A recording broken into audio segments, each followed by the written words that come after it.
رمضان شریف کی آمد ہے، ماشاءاللہ روزے دار بڑے خوش ہیں روزہ رکھنے والے کہ زندگی میں ایک مرتبہ نیکیاں کمانے کا سیزن پھر ہمارے ہاتھ لگ رہا ہے۔ انشاءاللہ ہم بھی آپ بھی اللہ سے مانگیں کہ اللہ پاک یہ رمضان ہماری قسمت میں رکھے اور بار بار رکھے، لیکن زندگی کا کوئی پتہ نہیں ہے۔ تو رمضان کی فضیلتیں اپنی جگہ پر، وہ بھی ہم نے کئی ویڈیو بنائی ہیں۔ اللہ پاک قبول کرے آپ حضرات کو اور مجھے، ہم سب کو توفیق عطا فرمائے رمضان کی پوری فضیلتیں حاصل کرنے کی۔ اب رمضان المبارک کے ساتھ ایک اور ریلیٹڈ عنوان ہے، وہ ہے زکوٰۃ کا۔ عام طور پر ہمارے مسلمان حضرات ماشاءاللہ زیادہ سے زیادہ ثواب حاصل کرنے کے لیے، 70 گنا ثواب حاصل کرنے کے لیے رمضان المبارک میں زکوٰۃ نکالتے ہیں۔ ویسے تو رمضان المبارک کے اندر زکوٰۃ نکالنا کوئی شرعی مسئلہ نہیں ہے۔ شرعی مسئلہ یہ ہے کہ جس دن تمہارا نصاب کے مطابق پیسہ ہو جائے، آئندہ سال پھر دیکھیں وہ نصاب باقی ہے، چاہے وہ جنوری کا مہینہ ہے، فروری ہے، مارچ ہے، اپریل ہے، 12 مہینوں میں سے کوئی بھی ہے، تو آپ اس وقت دیکھ کر جو زکوٰۃ بنتی ہے 2.5% کے حساب سے نکال دیں۔ انشاءاللہ یہ تفصیلیں بعد میں بھی آئیں گی۔ تو زکوٰۃ کی اہمیت قرآن کی آیتیں بھری پڑی ہیں، احادیث مبارکہ کا بہت بڑا ذخیرہ اس کے بارے میں ہے، اور نبی پاک صلی اللہ علیہ وسلم نے فرمایا، جو کہ بخاری شریف کی حدیث ہے جس کا مفہوم ہے، بنی الاسلام علی 5 شہادت اللہ الہ الا اللہ وان محمد رسول اللہ واقام الصلاۃ وایتاء الزکاۃ۔ زکوٰۃ دین کے بنیادی احکامات میں سے، بنیادی ستونوں میں سے ایک تیسرا ستون شمار کیا گیا ہے۔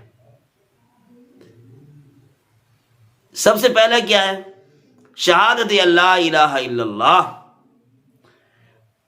کہ اللہ کی گواہی دینا، اللہ کے وجود کی گواہی دینا، اللہ کی وحدانیت کو ماننا، وان محمد الرسول اللہ، نبی پاک صلی اللہ علیہ وسلم کی ذات اقدس کو نبی اور آخری نبی ماننا، اور دوسرے نمبر پر نماز قائم کرنا۔ نماز سے تعلق ہوتا ہے اللہ کے ساتھ، لیکن تیسرا جو ستون ہے وایتاء الزکاۃ، زکوٰۃ کے ساتھ انسان کا تعلق ہوتا ہے اپنے جیسے انسانوں کے ساتھ۔ اللہ پاک فرماتے ہیں، نحن قسمنا بینہم معیشتہم فی الحیاۃ الدنیا ورفعنا بعضہم فوق بعض درجات لیتخذ بعضہم بعضا سخریا۔ یہ معیشت کی تقسیم ہماری طرف سے ہے، کوئی امیر ہے، کوئی غریب ہے، کوئی کوچوان ہے، کوئی اے سی میں بیٹھنے والا صرف سائن کر کے کمانے والا ہے، کوئی سارا دن ریڑھی کھینچتا ہے، سبزی بیچتا ہے، ہاکری کرتا ہے، ہو کے لگا کے مزدوری کرتا ہے، کوئی اڈوں میں پھرتا ہے، کوئی کسی کی مٹھیاں چاپیاں کرتا ہے، جسم دباتا ہے، پھر وہ اپنی روزی روٹی کرتا ہے۔ بہرحال مختلف ذرائع ہیں، مختلف طریقے ہیں، دنیا کے ساتھ ساتھ یہ سارے کے سارے مختلف ہوتے رہتے ہیں۔ بہرحال وہ لوگ جو غریبی کے اندر کام کر رہے ہیں، چھوٹے چھوٹے کام کر کے اپنی روزی کر رہے ہیں، بیوی بچوں کا خرچہ پورا کر رہے ہیں، وہ بھی اللہ کے بندے ہیں۔ اور گرمیوں کے اندر اے سی کے اندر بیٹھ کر روزی کمانے والا، سائن کر کے روزی کمانے والا، بڑی آسانی کے ساتھ روزی کمانے والا، وہ بھی اللہ کے بندے ہیں۔ وہ خوش قسمت ہیں کہ اللہ نے ان کو بہت کچھ دیا ہے، اور وہ غریب لوگ بھی خوش قسمت ہیں جن کی روزی روزانہ مل جاتی ہے۔ لیکن کچھ بیچارے ایسے بھی ہیں کہ جن کو بنایا اللہ نے، جن کی روزی اللہ نے تھوڑی رکھی ہے۔ یہ کسی کا کوئی کمال نہیں ہے، کسی کا کوئی کمال نہیں۔ کوئی کہے کہ میرے 4 ہاتھ لگے ہوئے، میں بہت زیادہ کما لیتا ہوں، یہ صرف رب کا فضل ہے کہ اس ذات نے جو کچھ دیا ہے اسی کی طرف سے آ رہا ہے۔ دکاندار کچھ نہیں کر سکتا جب تک کہ کسٹمر کے دل کے اندر یہ بات نہ آئے کہ میں ایسی چیز خریدوں۔ بعض دفعہ لوگ سارا دن بیٹھے رہتے ہیں، مکھیاں مارتے رہتے ہیں، لیکن کچھ نہیں ملتا۔ بعض دفعہ 1 گھنٹے کے اندر ہی سارا کچھ مل جاتا ہے۔ یہ کیوں؟ کہ اللہ کی طرف سے اجازت ہوتی ہے۔ سب سے پہلے تو یہ سمجھیں کہ یہ من جانب اللہ ہوتا ہے، اللہ کی طرف سے ہوتا ہے، اللہ کی اجازت ہوتی ہے، اللہ کی طرف سے توفیق ہوتی ہے۔ پھر لوگ ہماری دکانوں پہ آتے ہیں، ہمارے تھڑوں پہ آتے ہیں، ہمارے سٹالوں پہ آتے ہیں، اور ہمارے لیے روزی بن جاتی ہے، ان کی ضرورت پوری ہو جاتی ہے۔ اب اس کے فضائل کیا ہیں؟ بہرحال یہ تیسرا ستون ہے، اس پر عمل کرنا کتنا ضروری ہے جتنا نماز پر عمل کرنا ضروری ہے۔ قرآن کے اندر سینکڑوں مرتبہ نماز کے ساتھ زکوٰۃ کا تذکرہ آیا ہے. پہلے نماز کا اقام الصلاۃ وآتوا الزکاۃ، اقام الصلاۃ وایتاء الزکاۃ، اس طریقے کے الفاظ آتے رہتے ہیں.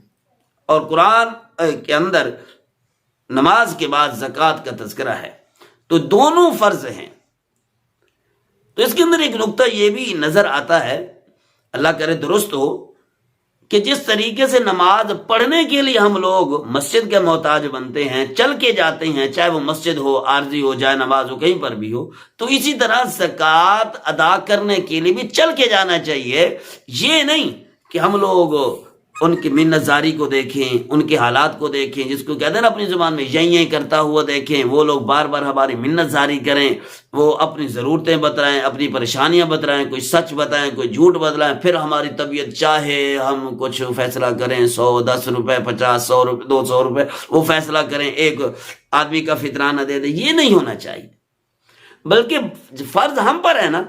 جب ہم پر فرض ہے تو پھر ہمیں جانا چاہیے. ہم نے کبھی کہا ہے کہ پانی کی ضرورت ہمیں ہے تو ٹوٹی چل کے ہے، کنواں چل کے ہے. نماز پڑھنا ہماری ضرورت ہے، ہمارے اوپر فرض ہے، مسجد چل کے ہے.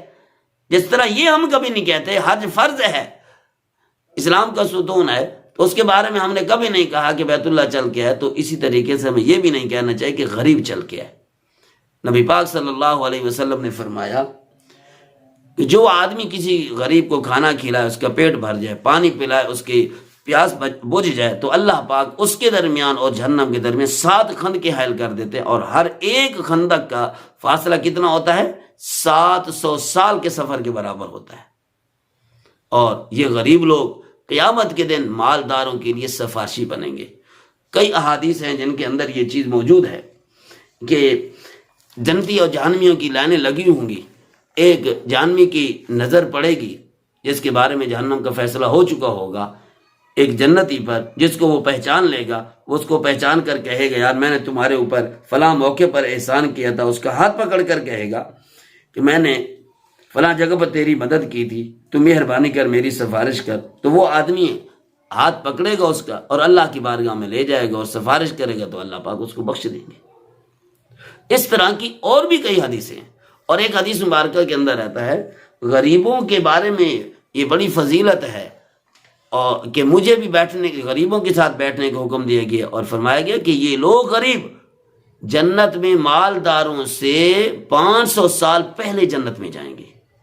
ان چیزوں کو دیکھنا چاہیے، یہ ہمارے لیے آخرت میں بڑی ضرورت کی چیز بن جائیں گے. حقیر نہیں سمجھنا چاہیے، ان کی شان کے اندر کوتاہی نہیں کرنی چاہیے. قول معروف و مغفرۃ خیر من صدقۃ یتبعها اذى. اگر نہیں دیتے تو ان کو حقارت کی نظر سے نہ دیکھے. واما السائل فلا تنہر، ان کو جھڑکے نہیں. اور اسی طریقے سے ان کی بدگمانی کرنا، ان کے بارے میں برے تبصرے کرنا، ان کو بدنام کرنا، ان کو زیر بار رکھنا، تو یہ ساری چیزیں نہیں کرنے، ورنہ سارے کا سارا ثواب ضائع ہو جائے گا.